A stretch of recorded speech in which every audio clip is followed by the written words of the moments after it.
3 bulan lamanya lalu Tuhan itu tinggal di rumah Obed-Edom, orang Gad itu. Dan Tuhan memberkati Obed-Edom dan seisi rumahnya. Berikanlah ya Tuhan.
Sehingga ketika firman-Mu kami dengarkan, hati kami boleh diubahkan dan dimampukan untuk menghidupkan dalam tindakan yang nyata.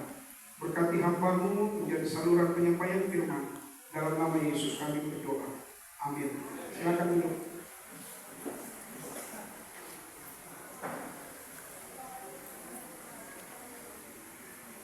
Selamat hari Sabat. Puji Tuhan, saudara-saudara. Sabat ini kita boleh berkumpul lagi dalam acara pertemuan wilayah. Selain ibadah Sabat, pertemuan ini tentu saja menjadi satu momen di mana setiap jemaat dari wilayah Bitung Barat ya, Bitung Barat kurang lebih 16 jemaat, satu perkumpulan, satu cabang. Demikian. Kita datang bersama-sama untuk saling menguatkan, saling berbagi, dan dengan harapan bahwa pertemuan ini dilaksanakan untuk membuat kita semua menjadi lebih semangat lagi untuk melayani Tuhan. Teristimewa dari tadi sudah disampaikan oleh Pendeta Datu, tahun ini tahun penginjilan. Kita punya beban sebagai umat yang sisa, umat yang disiapkan untuk mempersiapkan orang lain bagi kedatangan Tuhan itu difokuskan di tahun ini. Tetapi semangatnya tidak hanya sampai tahun ini saja, tapi akan terus selama hayat di kandung badan. Amin, saudara. Terima kasih kesempatan yang diberikan bagi kami untuk berbicara di pertemuan wilayah ini. Kurang lebih 2 minggu lalu kan pendeta jemaat, pendeta Jamil menghubungi kami untuk melayani Sabat hari ini. Kalau pendeta Jamil sudah telepon saudara, saya tidak bisa tolak. Beliau ini ketua kelas di pemakai kelas, jadi cuma bilang siap, kasih kosong semua schedule. Jadi puji Tuhan, hari ini pertama kali saya datang di wilayah Bitung Barat, peristiwa jemaat Tanjung Merah ya, Tanjung Merah. Senang boleh bertemu dengan Bapak Ibu saudara, dan semoga keberadaan kami Sabat ini jadi berkat bagi kita semua. Terima kasih pimpinan daerah, Pendeta Datu sudah mendampingi, dan seluruh hamba-hamba Tuhan yang hadir di wilayah Bitung Barat, tua-tua jemaat, terima kasih untuk kesempatan melayani Sabat ini. Jam sekarang jam 12, saudara-saudara, lewat 3 menit. Ya, tapi biasa memang kita Datu tadi misi kalau pertemuan tidak apa-apa lewat-lewat sedikit. Masalahnya saya mau lewat banyak ini.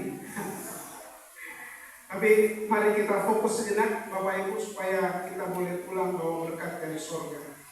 Sekali lagi kita tunduk kepala berdoa. Oh Bapa di surga, di jam kami saat ini menunjukkan waktu di mana kebutuhan fisik kami harus dipenuhi. Tetapi kami mohon, berikan kami fokus beberapa menit ke depan, sehingga kami datang menyembah Tuhan Sabat ini tidak sia-sia, tetapi pula membawa berkat rohani yang dapat mengubahkan kehidupan kami.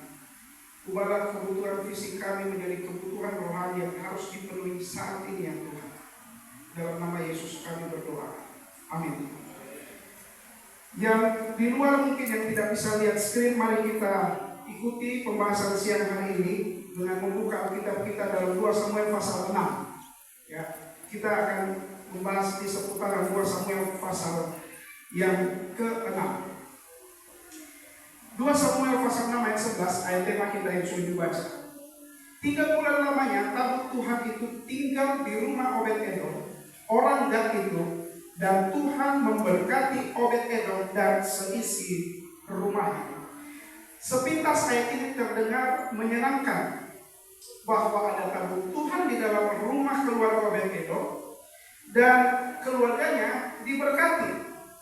Masalahnya Bapak Ibu Saudara, kalau lihat peristiwanya, kronologinya ke belakang di ayat-ayat sebelumnya, tabut di dalam rumah Obed-Edom ini tidak ada dalam rencana awal. Ini adalah rencana tiba-tiba oleh karena sesuatu peristiwa yang tragis yang terjadi saat itu. Mari kita lihat apa peristiwanya. Di 2 Samuel pasal 5 sebelum di pasal 6, di situ ada satu cerita yang mengkonfirmasi bahwa setelah Raja Daud resmi menjadi raja yang diakui di seluruh tanah Israel. Saudara tahu ya, kisah Daud ini jadi raja tidak mulus. Mendapat banyak pertentangan, bahkan dia dikejar-kejar Raja Saul. Tetapi singkat cerita, pada akhirnya di 2 Samuel pasal 5, Daud resmi diakui oleh seluruh tanah Israel, tua-tua Israel, dia menjadi raja. Dan ketika dia menjadi raja, salah satu program, kalau sekarang di pemerintah biasa ada program 100 hari kerja. Salah satu program utamanya adalah mengembalikan tabut kembali ke Yerusalem, tabut perjanjian. Nah, pertanyaannya, kenapa bisa tabut ini tidak ada di Yerusalem waktu itu? Ceritanya panjang, kita akan lihat sebentar asal muasal. Kenapa tabut ini tidak ada di Yerusalem? Jadi misi utama Daud pertama kali dia diakui sebagai raja seluruh orang Israel adalah mengembalikan tabut ke tanah Israel atau di Yerusalem. Lalu apa yang Daud lakukan?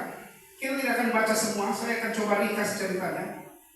Daud mulai mengumpulkan kurang lebih 30.000 orang banyaknya, mempersiapkan arak-arakan.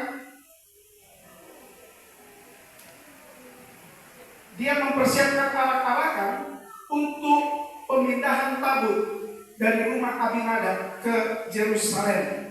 Nah, kenapa tabut ini bisa ada di rumah Abinadab? Kalau saudara mundur di 1 Samuel pasal 6 dan 7, di situ ada satu cerita ketika tabut ada di tangan orang Filistin. Lalu karena terjadi berbagai hal yang membuat orang Filistin ini sengsara, ya ada banyak bencana yang terjadi. Akhirnya mereka sampai kepada keputusan untuk mengembalikan tabut ini ke orang Israel, karena mereka anggap ini jadi kutuk Fortuna. Lalu dalam proses pemindahan tabut dari negeri Filistin ke Israel, di tengah jalan ada berbagai kendala yang terjadi. Akhirnya itu tabut hanya sampai di perbatasan di Kiryat Berea, kalau tidak salah namanya. Sampai di perbatasan, lalu mereka suruh orang Israel, utusan Israel datang ambil tabut itu. Singkat cerita, tabut itu dititipkanlah di rumah Abinadab. Itu dia proses. Kenapa tabut bisa diambil dari rumah Abinadab setelah beberapa tahun lamanya. Nah, jadi Daud mempersiapkan pasukan, mempersiapkan orang-orang untuk prosesi pemindahan tabut. Ayat 6, ketika mereka sampai ke tempat pengirikan Nahon, maka Usa mengulurkan tangannya kepada tabut Allah itu, lalu memegangnya karena lembu itu tergelincir. Dalam proses pemindahan tabut ada peristiwa yang terjadi. Tanpa disengaja, lembu-lembu yang membawa tabut ini katanya apa? Tergelincir. Dan Usa yang ada di dekat tabut saat itu mencoba apa? Mengulurkan tangannya. Ini cerita yang kita sudah tahu sama-sama. Lalu apa yang terjadi di ayat setelahnya? Maka bangkitlah murka Tuhan terhadap Usa, lalu Allah membunuh dia di sana karena keteledorannya itu. Ia mati di sana dekat tabut Tuhan. Ayat yang membuat saya bingung dan mungkin banyak orang juga bingung. Tuhan membunuh Usa, ayat ini bilang, karena apa? Keteledorannya. Di mana di mata manusia niat Usa adalah normal, baik. Sebagai orang yang normal, ada tabut yang dianggap suci, terjatuh, refleks, dia mau tahan. Tapi bagi Tuhan, itu adalah satu keteledoran. Itu adalah satu hal yang tidak bisa dimaafkan, bahkan kematian menjadi bagian Usa. Ini pelajaran sederhana tapi prinsipil sekali, saudara. Apa yang manusia lihat baik depan mata belum tentu di mata Tuhan baik adanya. Sederhana sekali. Itu sebabnya jangan buru-buru menghakimi orang. Bahkan kita tidak punya hak untuk menghakimi orang. Kita lanjut ceritanya. Setelah melihat kejadian itu, lalu ini yang terjadi kepada Raja Daud. Dia menjadi marah, dia mulai gusar, gelisah. Ini apa yang terjadi? Dan tidak mengerti kenapa kita dapat kesialan seperti ini. Padahal dia sudah persiapkan segala macam prosesi upacara untuk pernikahan Daud. Lalu Daud marah, Daud jadi takut. Lalu ini yang dia bilang. Daud menyimpang dan membawanya ke rumah Obed-Edom. Nah, saudara lihat. Takut dibawa ke rumah Obed-Edom itu apa? Rencana cadangan, tiba-tiba. Tidak ada di dalam rencana awal Raja Daud. Tapi kita lihat rencana yang tiba-tiba ini membawa berkat luar biasa. Lalu di ayat tema kita katakan, 3 bulan lamanya tabut Tuhan itu tinggal di rumah Obed-Edom, orang Dan itu.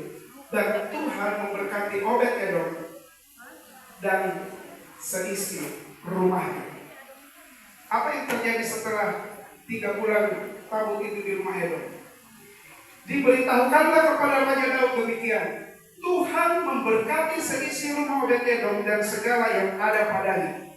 Oleh karena tabut Allah itu, lalu Daud pergi mengangkut tabut Allah itu dari rumah Obed-Edom ke kota Daud dengan sukacita. Jadi setelah Daud lihat perkembangan bagaimana keadaan tabut di rumah Obed-Edom dan dia dapati Obed-Edom ini diberkati, maka dia lanjutkan apa? Rencana awal. Ambil kembali tabutnya, lalu lanjutkan dibawa ke Yerusalem. Pertanyaan yang perlu kita tanyakan, saudara, mengapa Tuhan begitu kejam kepada Usa? Bukankah dia punya niat baik? Bukankah dia tidak memiliki satu maksud untuk melecehkan tabut tersebut? Ini yang saya mau ajak kita lihat pada siang hari ini. Saya harap Bapak Ibu dapat perspektif yang baru yang membangun kerohanian kita. Sebetulnya kalau saudara baca ceritanya, apa yang terjadi kepada Usa ini adalah akumulasi akibat dari kesalahan Daud. Coba kita lihat. Apa kelalaian-kelalaian Daud di cerita ini?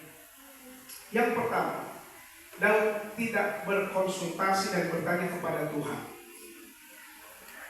Kalau ayat-ayat ini sudah baca di 2 Samuel pasal 5, 2 Samuel pasal 5 ayat 23, setiap kali Daud mau melakukan sesuatu, mau pergi berperang, mau pergi ke satu tempat, dia selalu tanya kepada Tuhan. Bertanyalah Daud kepada Tuhan. Bertanyalah Daud kepada Tuhan. Jadi ini adalah budaya hidup Daud, kebiasaan Daud untuk selalu bertanya kepada Tuhan. Meminta konsultasi kepada Tuhan. Tapi sayangnya, ketika dia punya rencana untuk memindahkan tabut dari rumah Abinadab ke Yerusalem, ini yang dikatakan di kitab lain cerita yang sama. Di 1 Tawarik ceritanya sama, tetapi di sini ada informasi penting. Yang Daud lakukan adalah berunding dengan pemimpin-pemimpin pasukan tua-tua Israel dalam hal pemindahan tabut. Saudara lihat, yang tadinya dia minta petunjuk Tuhan, saat ini dia minta kemana? Ke manusia. Dan ini diakui sendiri oleh Daud. Ini diakui sendiri oleh Daud. Kalau saudara baca di 1 Tawarik 15, lanjutan cerita ini, Daud bilang begini. Sebab oleh karena pada pertama kali kamu tidak hadir, dia bicara kepada imam-imam, maka Tuhan Allah kita telah menyampar di tengah-tengah kita, sebab kita tidak meminta petunjuknya seperti seharusnya. Ketika percobaan kedua kali setelah dari rumah Obed-Edom, Daud mengoreksi kesalahan-kesalahan sebelumnya. Salah satunya adalah yang diakui, kita tidak meminta petunjuk dari Tuhan. Dan saudara yang kasih dalam Tuhan, Usa mendapatkan akibatnya oleh karena pertama kesalahan di mana Daud tidak meminta petunjuk dari Tuhan. Dan Daud tidak mau melakukan kesalahan yang sama untuk kedua kalinya. Itu yang pertama. Yang kedua, kesalahan Daud. Di Bilangan 4 ayat 5 dan 6, Bilangan 7 ayat 9. Di situ ada satu perintah, satu instruksi khusus bagaimana cara orang Israel kalau mau pindahkan tabut. Detail di sana, siapa yang harus angkat, bagaimana cara membawa tabut itu. Semua ada instruksinya di sana. Dan ayat 7, pasal 7 dari kitab Bilangan ayat 9, secara spesifik dikatakan bahwa barang-barang kudus itu harus diangkat di atas bahu oleh Bani Kehat, secara spesifik keturunan Lewi. Tapi apa yang Daud lakukan? Di 2 Samuel 6 ayat 3, ini yang dia lakukan. Mereka menaikkan tabut Allah itu di dalam kereta. Lalu kereta itu yang dibawa oleh itu apa tadi yang tergelincir? Lembu. Dan mirisnya, Daud lakukan ini adalah mengadopsi dari praktik orang kafir, orang Filistin. Kalau lihat di cerita sebelumnya, waktu tabut ini orang Filistin mau kembalikan ke Yerusalem tapi singgah di rumah Abinadab, orang Filistin bilang begini di 1 Samuel ayat 7. Oleh sebab itu ambillah dan siapkanlah sebuah kereta baru dengan 2 ekor lembu yang menyusui dan seterusnya. Jadi orang Filistin bingung, bagaimana cara mengembalikan ini tabut? Lalu dia panggil imam orang-orang Filistin, ya, imam-imam orang kafir, lalu panggil ahli-ahli nujuk, lalu dia tanya, dan inilah nasihat mereka. Oh, bikin bagus, siapkan kereta yang masih baru, dan seterusnya dan seterusnya. Lalu Daud mengikuti cara-cara seperti ini, yang mana Daud sebagai raja, sebagai imam, dia tahu aturannya, dia tahu tata caranya, dan ini pula diakui oleh Daud sendiri. Di 1 Tawarik 15 dia bilang begini, sebab oleh karena pada pertama kali kamu tidak hadir, maka Tuhan Allah kita telah menyambar di tengah-tengah kita, sebab kita tidak meminta petunjuknya seperti seharusnya. Saya lompat di bawah.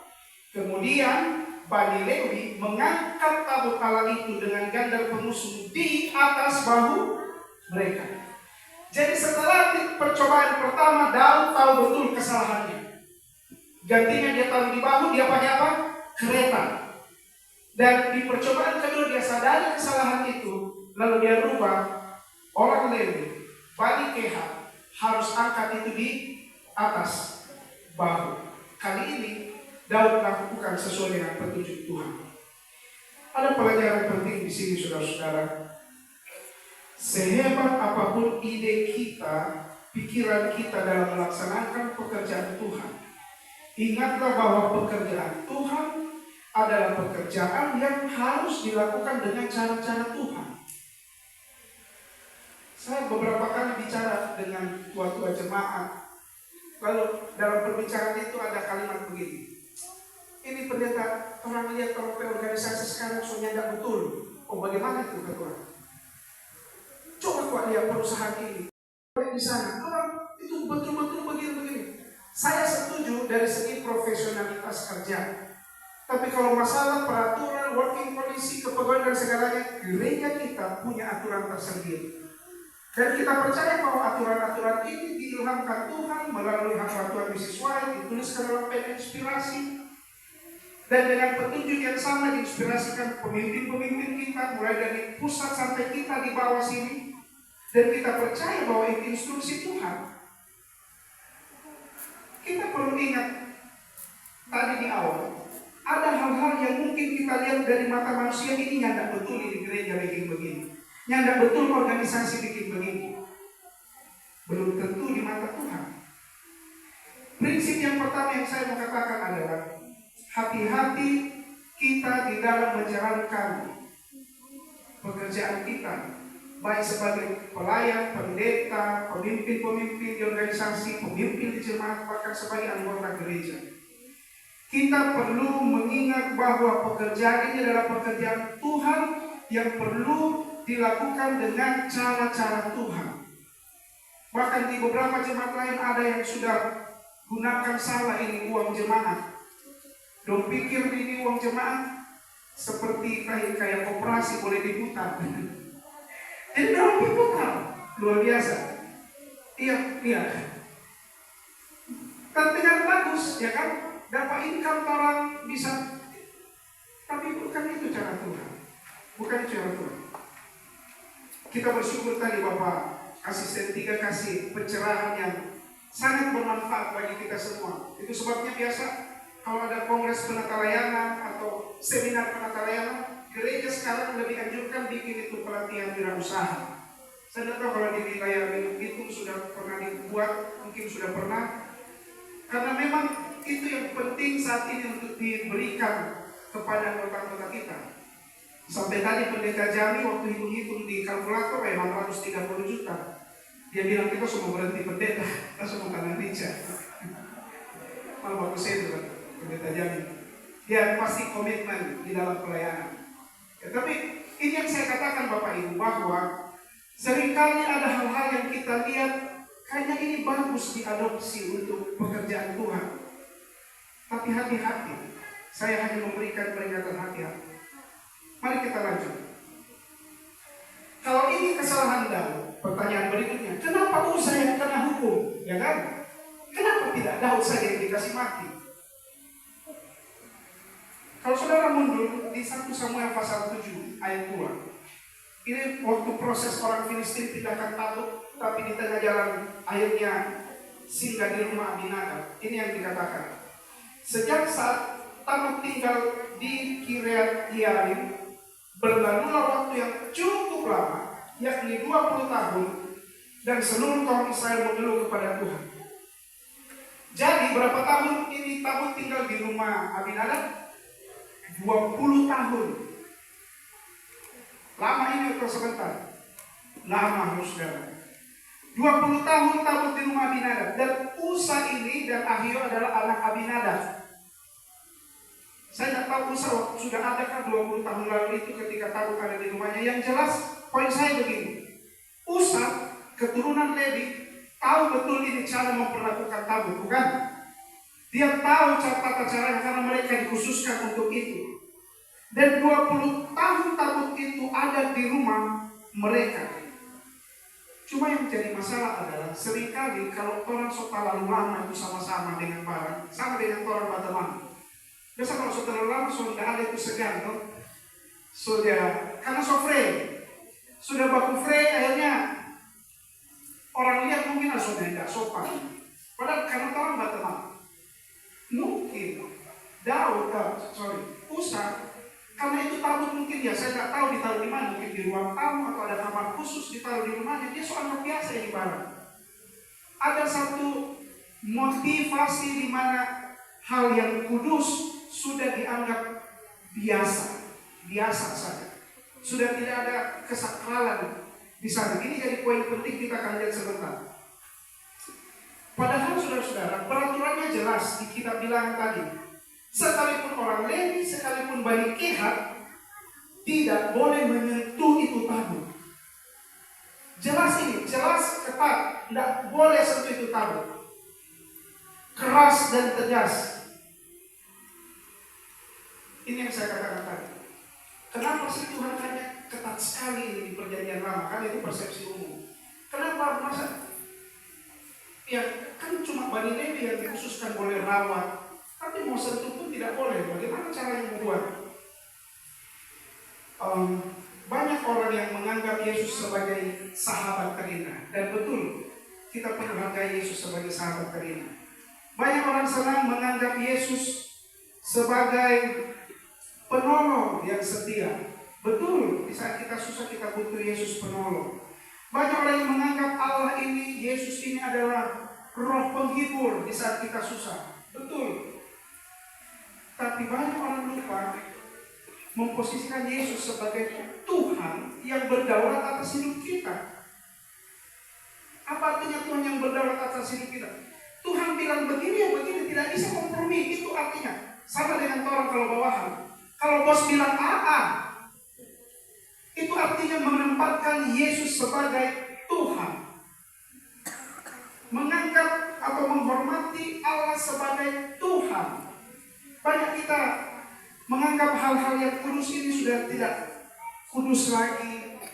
Memperlakukan perintah Tuhan menjadi hal yang ya boleh buat sedikit kompromi ke sana dan ke sini. Kita perlu ingat, Tuhan adalah Tuhan yang berdaulat atas hidup kita. Dia mau bikin suka-sukanya kan terserah, dia pencipta. Ini yang sering kita lupa. Kita anggap kalau Tuhan begitu, Tuhan diktator otoriter. Bukan. Kita harus ingat statusnya itu pencipta. Dan namanya pencipta suka-sukanya kan. Ini yang harus kita pahami, hakikat kita sebagai ciptaan. Saya tidak berbicara dalam konteks sifat Allah Maha Kasih, tidak. Tapi saya berbicara dalam konteks posisi Allah sebagai Tuhan yang perlu dihormati. Sebagai Tuhan yang perlu dihormati. Mengapa orang Filistin tidak dihukum waktu dia coba pindahkan tabut dengan kereta? Kan? Itu pertanyaannya. Bagi orang Filistin berlaku Roma pasal 2. Mereka tidak ada pengetahuan untuk itu. Mereka orang luar, mereka tidak tahu tata cara memperlakukan tabut.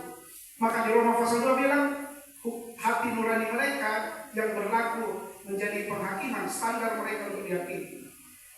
Tapi bagi Uza, Daud, dan kawan-kawannya saat itu mereka tahu dengan persis, tetapi tidak memperlakukan sebagaimana mestinya. Poin yang berikut, 20 tahun tabut di dalam rumah Abinadab dibandingkan dengan 3 bulan tabut di dalam rumah Obed-Edom.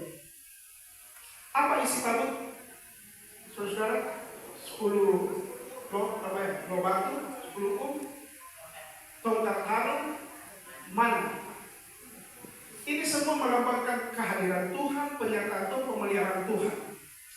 Selama 20 tahun, Tuhan hadir dalam rumah Abinadab yang adalah keturunan Lewi, namun berakhir tragis bagi Uza keturunannya.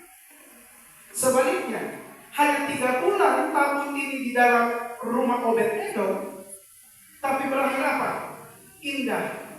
Rumahnya diberkati bersama seisi rumahnya. Poin penting yang saya mau bilang adalah, tidak peduli berapa lama Anda dan saya dalam kebenaran, tidak peduli berapa lama saya dan saudara mengetahui firman Tuhan, doktrin-doktrin yang indah, yang benar.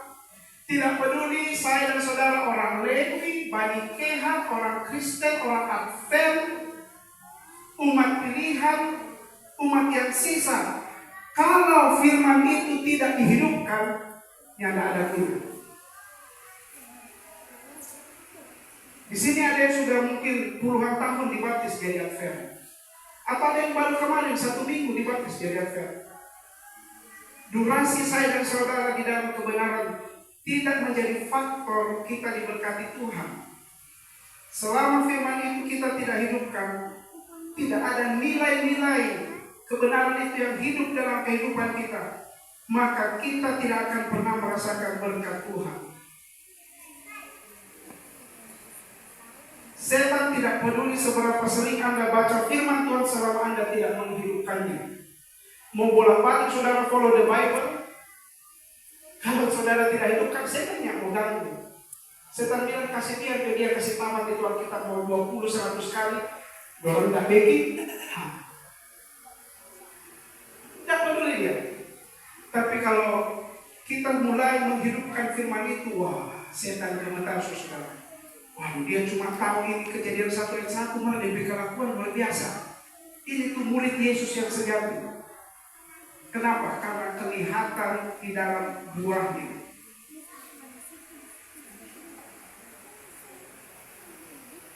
Hamba Tuhan untuk zaman akhir mengatakan begini.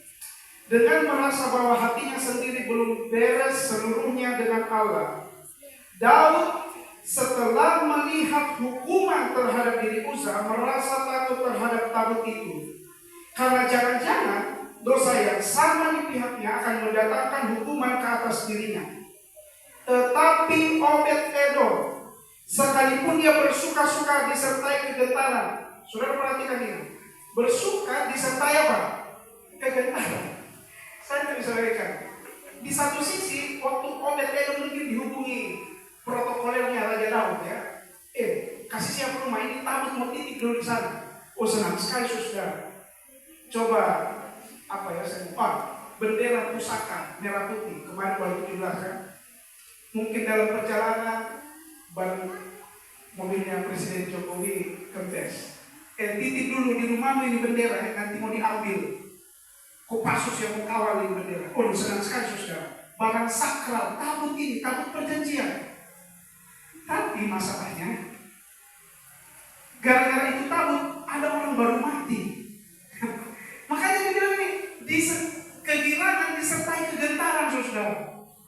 Ini mau terima atau tidak, ini tabut. Tapi jangan sampai masuk di rumah, mati semua orang di rumah.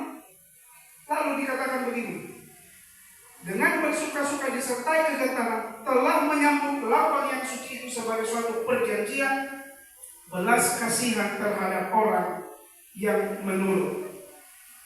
Perhatian segenap Israel sekarang diarahkan kepada orang Gad dan seisi rumahnya.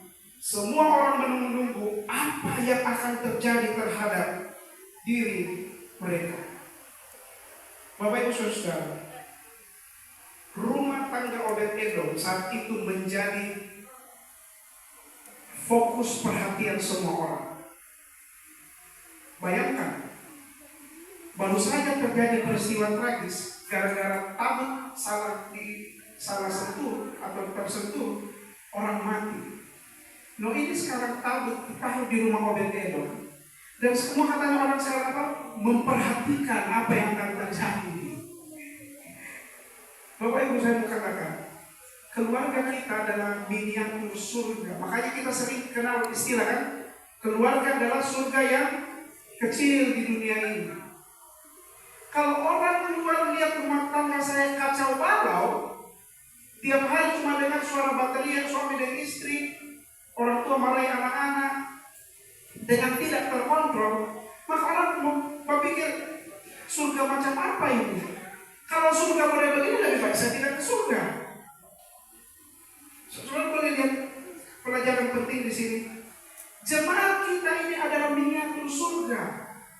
Kalau jemaat hanya bakalain, jemaat hanya bikin susah, bikin ribut di masyarakat, orang akan lihat, ini kalau surga model begini lebih baik saya tidak ke surga.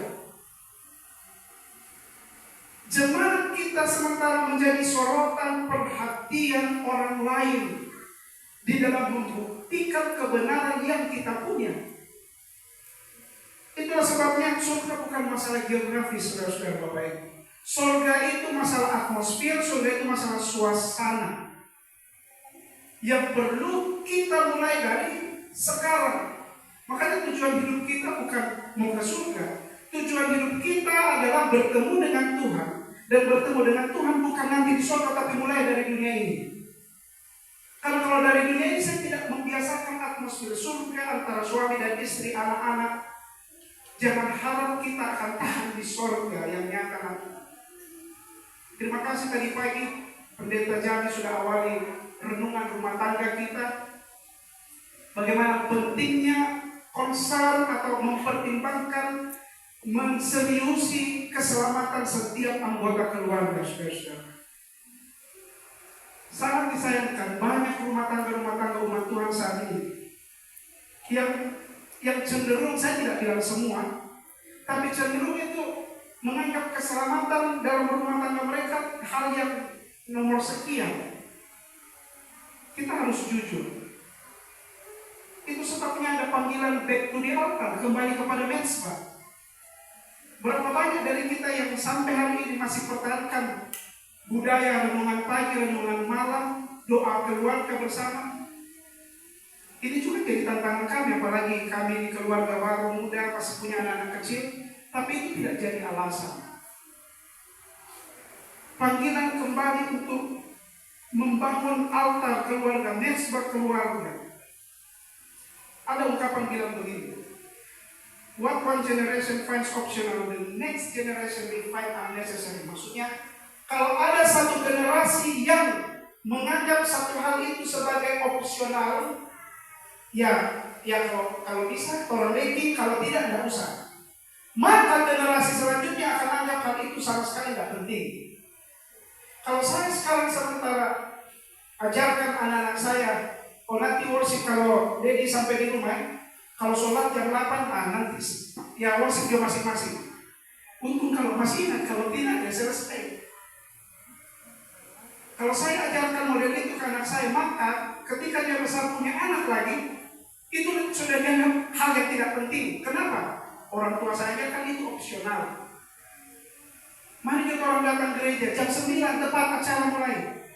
Oh nanti juga kalau cerah cuaca, kalau hujan sedikit ya tidak apa-apa terlambat sedikit. Oh nanti juga kalau semua begini, nanti kalau semua begini dan begitu. Kalau kita mulai menganggap ibadah, waktu-waktu berkumpul bersama anggota jemaat hal yang opsional, maka jangan heran makin ke sana beberapa tahun ke depan gereja ini mungkin tinggal pas khotbah ini gereja memulai. Mohon maaf saudara, hari Sabat itu hari penuh berkat, kan itu yang kita tahu kan? Tapi banyak umat-umat Tuhan yang kehilangan berkat karena nanti datang jam 10 ke atas. Mereka tidak dapat pekabaran rumah tangga yang luar biasa. Di jemaat lain orang tukar nasihat rumah tangga nanti pas jam pelayanan perorangan. Padahal gereja atur liturgi seperti itu dengan filosofi konsep bahwa dari rumah, anak-anak, keluarga semua datang sama-sama, dengar renungan sama-sama, renungan keluarga, lalu di acara sekolah sahabat berpisah, anak-anak ke anak-anak, dewasa ke dewasa, diskusi sekolah sahabat, lalu kembali bertemu di acara khotbah. Maka lengkaplah berkat rohaninya. Tapi kalau kita datang ke gereja satu-satu, istri lebih dulu, suami lebih dulu, bahkan ada yang lebih parah, orang tua bilang ke anak-anak, mau dulu Jo, nanti papa mama ke belakang. Jangan harap kita dapatkan berkat rohani. Mohon maaf saya bicara tegas saudara, jarang-jarang kemari dong. Berkat Sabat hanya akan dicurahkan bagi mereka yang siap menerima berkat Sabat. Kalau kita masih menganggap dalam pikiran kita, oh yang penting itu nanti khotbah saja, atau nanti pas pelayanan perorangan saja, ya berkat kita juga akan setengah-setengah. Pelajaran berikut, saudara lihat bagian terakhir ini bilang begini. Perhatian segenap Israel sekarang diarahkan kepada orang Gad dan seisi rumahnya. Semua orang menunggu-nunggu apa yang akan terjadi terhadap diri mereka. Sebagaimana keluarga Obed-Edom diperhatikan seluruh orang Israel saat itu, saat ini saya, keluarga Bapak Ibu semua, sementara diperhatikan orang lain. Ada mungkin tetangga-tetangga kita yang sementara menggantungkan keputusan keselamatannya karena lihat keluarga kita. Mungkin orang so simpatisan Advent lama sekali, tapi orang hanya mau tunggu, kamu lihat ini keluarga Advent ini, bagaimana dong hidup. Dia lihat kemari, aduh kacau balau dong rumah tangga, tidak jadi masuk Advent. Saudara, satu kali kami bikin evaluasi pendeta-pendeta yang penginjilan di satu daerah. Lalu kami cek semua, beberapa pendeta sama masalahnya. Tamu susah sekali, tidak ada tamu di Kerlu atau di KKR. Lalu saya tanya, bagaimana, apa masalahnya pastor? Dia bilang begini, susah pendeta. Itu di kampung yang dia preman, yang dia bikin rusuh, sampai anggota. Bagaimana membawakan tamu? Ini susah. Ya memang tidak bisa, tamu mau cari di mana? Tidak mungkin orang KKR di Titung Barat, kok ambil tamu di Manado, di Tongkaina sana, tidak mungkin. Orang tamu itu ya paling di lingkungan sekitar, tempat tetangga, gereja PT tetangga. Tapi mau jadi saksi bagaimana? Hidup kita kacau balau di masyarakat, tidak jadi berkah. Biarkan Mark Finley datang. Jangan harap ada orang yang mau bertobat.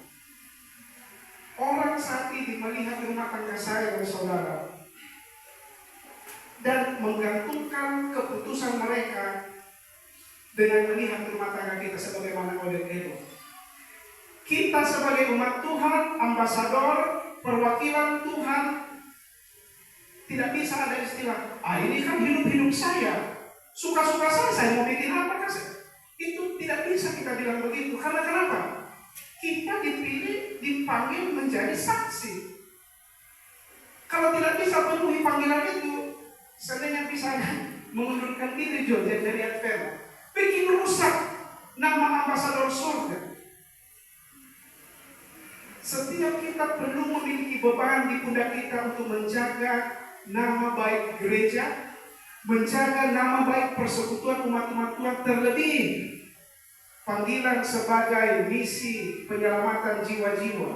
Ini bukan tugas pendeta saja, bukan tugas para pimpinan, penginjilan perorangan dan lain-lain, tapi tugas kita semua, saudara. Seringkali kita semangat kalau bikin KKR, kebaktian kebangunan rohani, tapi kita lupa satu yang penting, kesaksian kehidupan rohani. Pada akhirnya, keagamaan saya dan saudara itu bersifat personal. Tidak ada orang rombongan advent.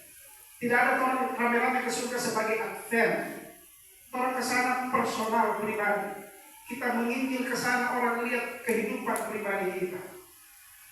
Poin yang kedua, seringkali iman kita jadi ujian bagi orang lain. Daud, waktu lihat Uza mati, apa yang tadi kita katakan, jadi takut. Dia jadi ragu. Ya, ada sedikit pengecutnya juga di Daud. Apa yang dia bikin? Titip dulu itu tabung di sana. Ya.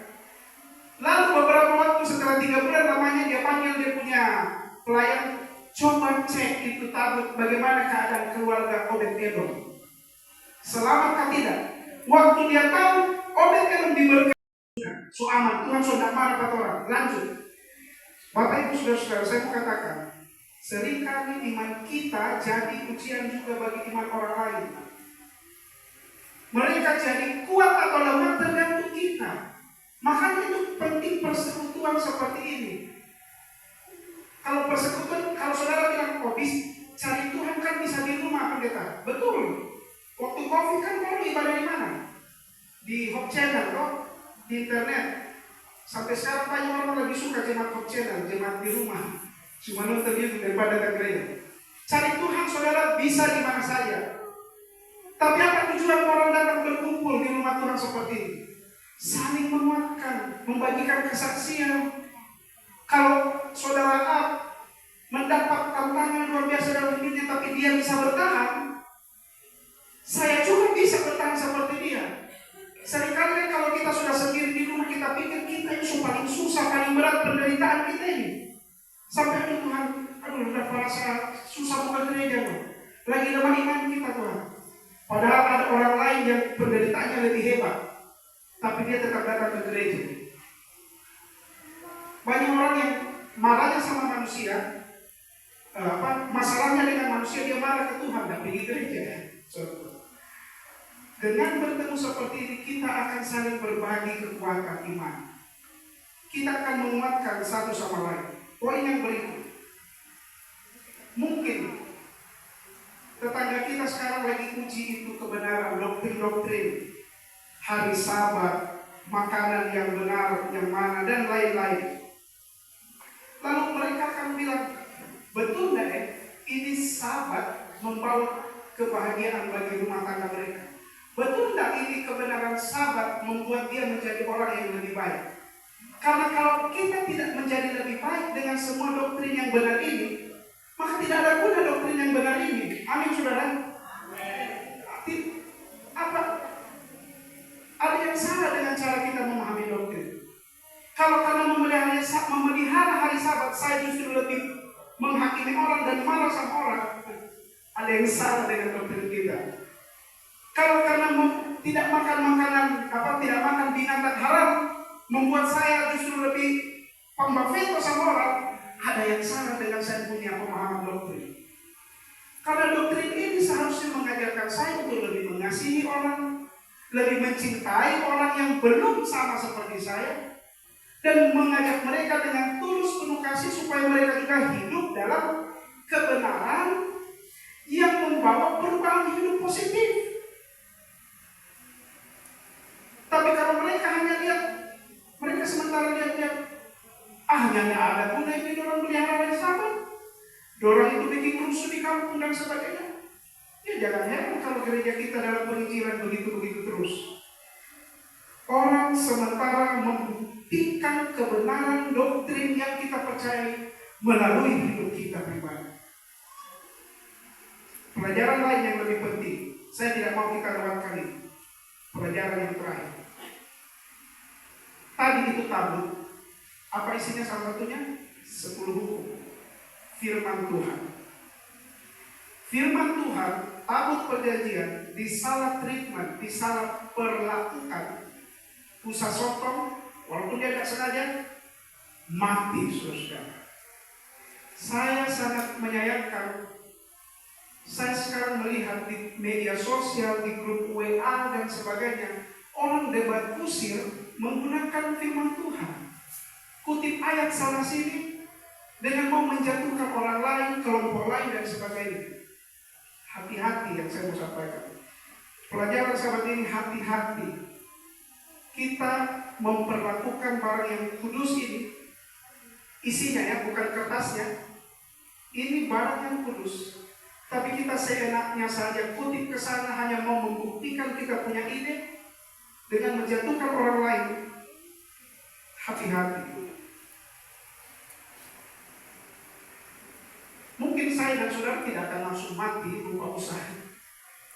Tapi yang saya mau pastikan, saya dan saudara kalau mempergunakan ini firman Tuhan, kutip sana, kutip sini dengan tujuan yang tidak sepatutnya, kita tidak akan mendapat berkat dari kebenaran firman itu. Kenapa?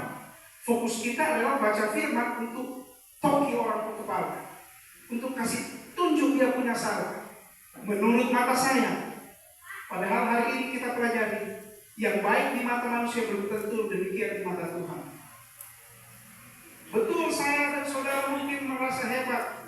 Oh dia so salah ini pendeta ini so salah, ini pimpinan ini so salah.